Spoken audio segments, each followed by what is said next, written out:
From what I have found within my analysis of various films, games and TV shows, it's the constant underlining themes of, say, betrayal, love, coming of age and so on, and how they place some worth in the storyline. And sometimes it's almost as if the writer, director or creator wants us to learn a lesson. But no matter how many ways these explorative lessons are presented, we know that it always goes back to a theme, a story, a belief. And this is comforting. It can span our lifetimes, these thoughts that we have, with someone else interpreting it just a little bit differently. This can be said for religion, for spirituality, for science. There is always something else to add, or something new to add. And one such theme I have found, I wish to share with you this philosophy.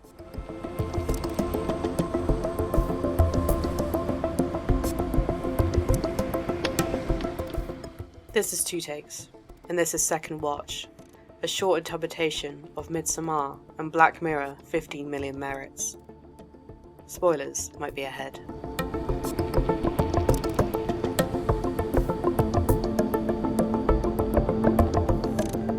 We can understand that being under the influence of something can enlighten you, can make you seem more open, and perhaps, in these cases, more susceptible to the suggestions of others, especially in an overwhelming environment.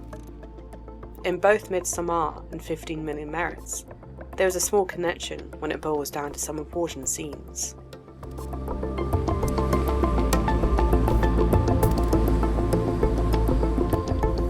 In 15 Million Merits, to calm her nerves before going on stage to perform, Abby is given a drink called Compliance, presented like a mini apple juice carton. She is made to drink it without its need really being explained. She exclaims that she feels funny, but is quickly rebuffed and forced to perform. Now, if anyone has seen this episode, you know what happens. Abby sings a beautiful song, however she is denied the fame of being a singer due to the fact that there are so many. One of the judges, conveniently named Wraith, asks her to join him on his pornography channel to form in Wraith Babes. And this is where it gets interesting. We see Abby getting visibly upset, but complies to the demands of the judges and the audience. Notice the word comply, as it's in the drink. When Bing collects enough merits to go on stage to perform, he pretends that he has drunk the compliance by quickly showing Abby's empty one that he kept, and goes on stage to perform. For a few moments, he is dancing, and then, through rage and sadness, he takes out the shard of glass he snuck in and tries to express what he feels about the whole aspect of society they are living in. Nothing was planned, and his outbursts are real. He is not under the influence, and his decisions, which we see in the end, were his own choice. But for Abby, this was not the case. Bing's expression with an outburst about the injustice of how everyone is living shows the aspect of division of class, but more on point, about the pretense of a society that is based on choice, when really, as we can understand it, it is not. More clues, much like the compliance drink, can emphasize this theory, one being the judges of the show Hotshot. And don't forget, this theory goes for Midsommar too, which I'll get to shortly.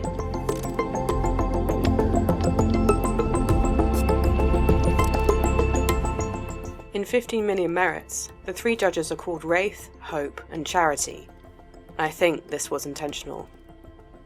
Wraith, being the one to suggest a fate of objectification for Abby, is in this instance a man who loves to exploit sex within this dystopian world. But if you think further, his name has more meaning behind what he is doing.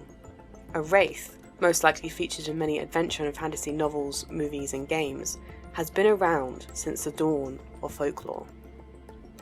Wraiths, depending on the context, are overall inherently evil, possessed by strong emotions and wills that engulf their existence.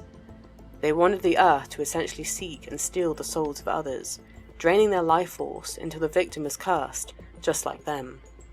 Reminds you of Harry Potter and the Dementors, right?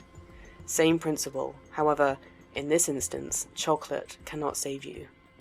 And for Abby, from the scared look and frozen stature of having to go through this sex work when Bing is forced to watch it as an advertisement in his room, presents the aspect of Wraith the judge being a literal wraith in this reality.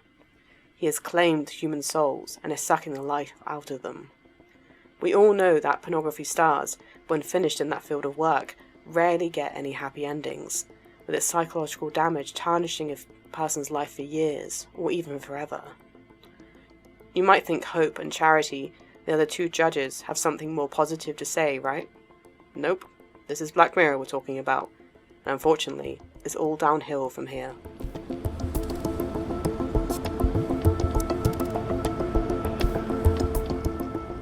Hope is the second male judge who suggests to Bing to have his own show expressing how he feels in his motivational speeches. And I must say, this is clever in itself. All in all, Hope is containing Bing and his ideas of freedom. And like in Pandora's box, when she opens it, releasing sickness, death, and all manners of misfortunes and evils into the world, Hope is contained before it can get out. Quoting from Penzanza.com, according to Hesiod, Zeus willed that Hope should stay inside because he wanted mortals to suffer in order to understand that they should not disobey their gods. This pessimistic view, that humankind is doomed to suffer all sorts of ills and evils because Hope remains enclosed, unable to get out, by the philosopher Friedrich Nietzsche. In Human, All Too Human, he argues that Zeus did not want man to throw his life away, no matter how much the other evils might torment him, but rather go on letting himself be tormented anew. To that end, he gives man hope. In truth, it is the most evil of evils because it prolongs man's torment. This dystopian look at the aspect of hope as a torment fits the judge on Hotshot like nothing else. Like I said earlier, his clever, quick-witted decision of making an arrangement with Bing on stage controls the fire before it breaks out, controls the aspect of unfairness, of rage, of the wanting of freedom, and perhaps a revolution rippling through the people, by giving Bing a choice that gives him only a little bit more freedom, but still not enough to be kept out of the system. Enough to keep him compliant.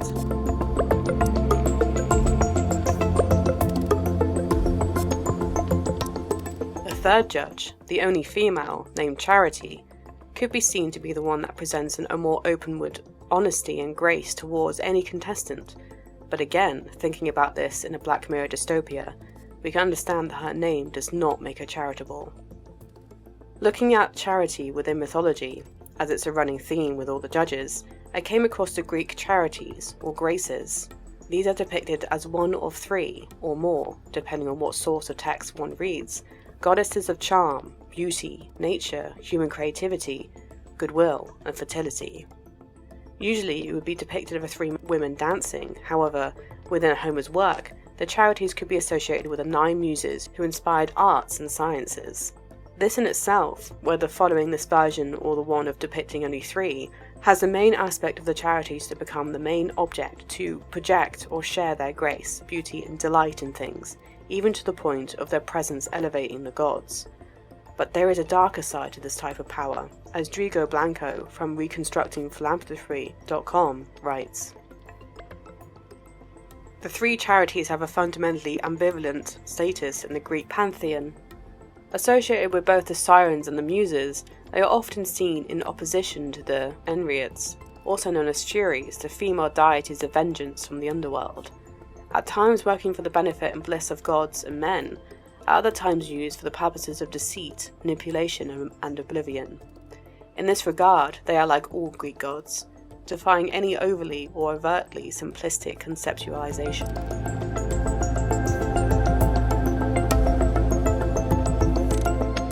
In this aspect, Charity, unlike the other judges, is hard to pinpoint down in her thought process, but in the context of Black Mirror, her inclusion within the judging panel is mostly that of persuasion. So we have judges that have questionable names, one that wants your soul, one that gives out false hope, and another that persuades you away from what you had to the potential unknown. And remember, it's all under the influence of compliance. The contestants don't stand a chance.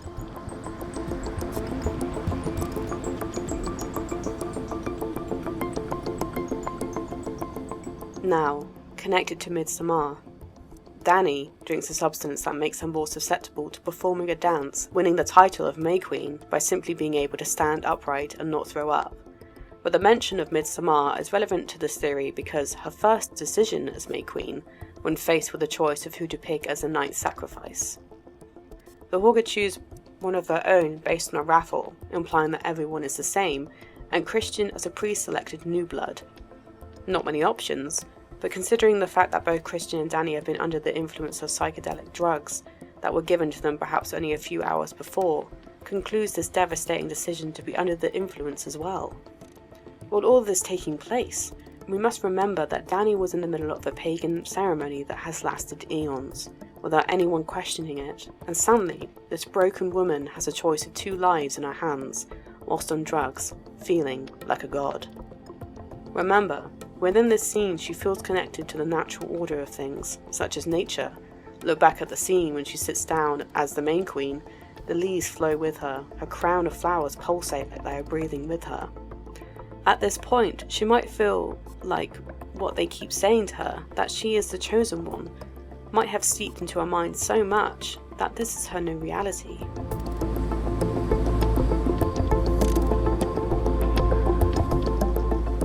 Like I said in my episode about Midsommar on my one-shot series, this film can have many interpretations to it, and therefore, whether or not I said something different, it doesn't matter, as every rewatch, every analysis brings something new to the table to observe and appreciate. And in this version, this was the interpretation I got for this theory.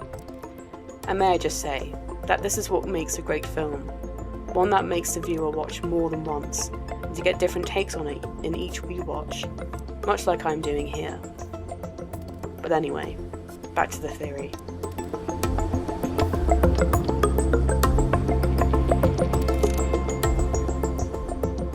These decisions on both accounts did not let the protagonist have enough time or be in the right state of mind to consider other options. I mean, what would happen to both women if they both said no? Abby will most likely go back to riding the bike for credits, not the worst case scenario, but for Danny, that's a different story. And to be honest, I cannot even predict what might happen to her if she didn't comply to what was in front of her. Either way, life-changing decisions were made based on not being in the right frame of mind, and it makes me wonder if, overall, these protagonists we follow are not the main characters in the story arc. They were part of a bigger plan, and they were being used for better means. Seems likely, don't you think? There is the concept of showing choice to automatically mean freedom, but it is a lie. Within the Black Mirror episode, the contestants have to work hard to get a shot within the show that could potentially make them famous, and it's the aspect of working so hard to get there that when deemed with a choice, much like Abby had, it might seem that there's only one conclusion, to say yes and thank you. But she could have said no if she was in the right frame of mind. It was the fear of going back to the bike, of that bleak existence that might have also persuaded her to go into the line of work with Wraith. And in Midsommar, if Danny had not been on a psychedelic binge, she would have realised that this type of choice is extremely horrific, and that instead of choosing between 2 lives, she could have just said no and ran away. Potentially. But again, this is all a theory of what could have been. The main concern was the connection between these 2 things was the pretense of choice. There wasn't one. They were under the influence and was faced with the decision of outcomes that others wanted them to do. Do you agree with this analysis? Let me know your thoughts. And thanks for listening.